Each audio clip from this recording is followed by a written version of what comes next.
نفیسہ نے کبھی سوچا نہیں تھا کہ اس کا بیٹا غضنفر جائیداد کی خاطر اس حد تک بھی گر سکتا ہے کہ وہ اپنی ماں کے سر پر ہی گن تان سکتا ہے، صرف اس لیے تاکہ وہ اس سے تمام تر پراپرٹی ہتھیا سکے۔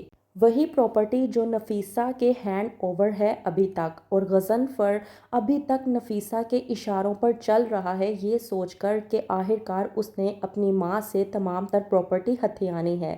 لیکن نفیسہ بہت اچھے طریقے سے جانتی ہے اگر اس نے یہ تمام تر پراپرٹی اپنے بیٹے اور بہو کے نام کر دی تو نہ تو اس کی جگہ اس گھر میں باقی رہے گی اور نہ ہی دور نیاب کی۔ آتا ہے غضنفر نفیسہ کے پاس اور آ کر کہتا ہے کہ آپ مجھے میری پراپرٹی میرے حوالے کیوں نہیں کر دیتی۔ نفیسہ جب انکار کر دیتی ہے تو غضنفر اپنے اصل چہرے پر آ جاتا ہے۔ جب نکلتا ہے غضنفر نفیسہ کے کمرے سے باہر تو جنید یہ دیکھ کر گھبرا جاتا ہے کہ غضنفر کے ہاتھ میں گن تھی۔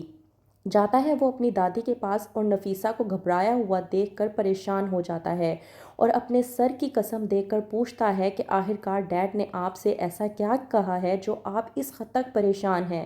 نفیسہ جنید کو پہلے تو کچھ بھی نہیں بتاتی لیکن بعد میں قسم کی خاطر اسے تمام تر حقیقت سے بیان کر دیتی ہے۔ کہتی ہے کہ تمہارے باپ نے میرے ساتھ یہ سب کچھ کیا ہے۔ جنید جو کہ اب پہلے ہی اپنے ڈیڈ کے خلاف ہوتا ہے، یہ بات سننے کے بعد اسے مزید اپنے ڈیڈ سے نفرت ہونے لگتی ہے۔ وہیں پر دوسری طرف دور نیاب جو کہ اپنا گھر بچانے کی خاطر پوری کوششیں کر رہی ہے لیکن زاویار دور نیاب کو سمجھنے کی کوشش ہی نہیں کر رہا۔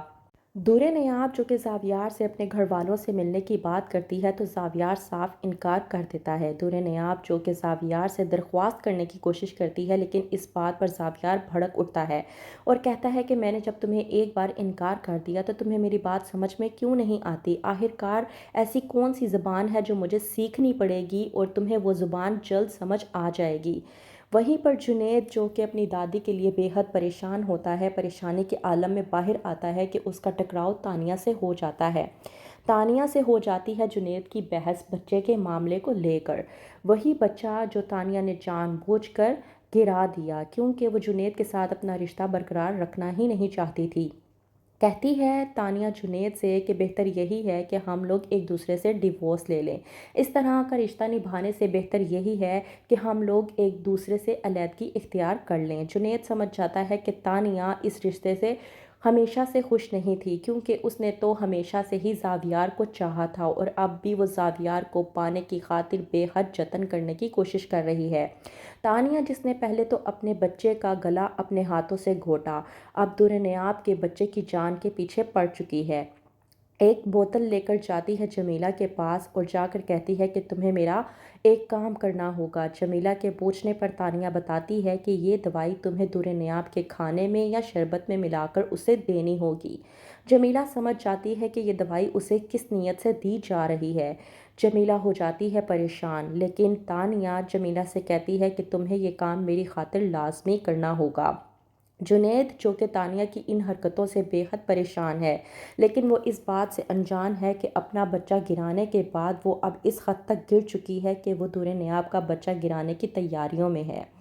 تانیہ جو کہ اس حرکت کو کرنے کے لیے ہو چکی ہے پوری طرح سے تیار، تو کیا ایک بار پھر سے جمیلہ تانیہ کا ساتھ دے کر دور نیاب کو نقصان پہنچانے کی کوشش کرے گی یا پھر وہ اس بار اپنی غلطی کا ازالہ کر کے زاویار کو تمام تر حقیقت سے آگاہ کر دے گی کہ اس سے جو بھی کام لیے جا رہے تھے وہ نگار اور تانیہ کے کہنے پر کیے جا رہے تھے؟ تو کیا ہوگا آگے؟ مزید جاننے کے لیے دیکھتے رہیے ڈرامہ سیریل دل نادان۔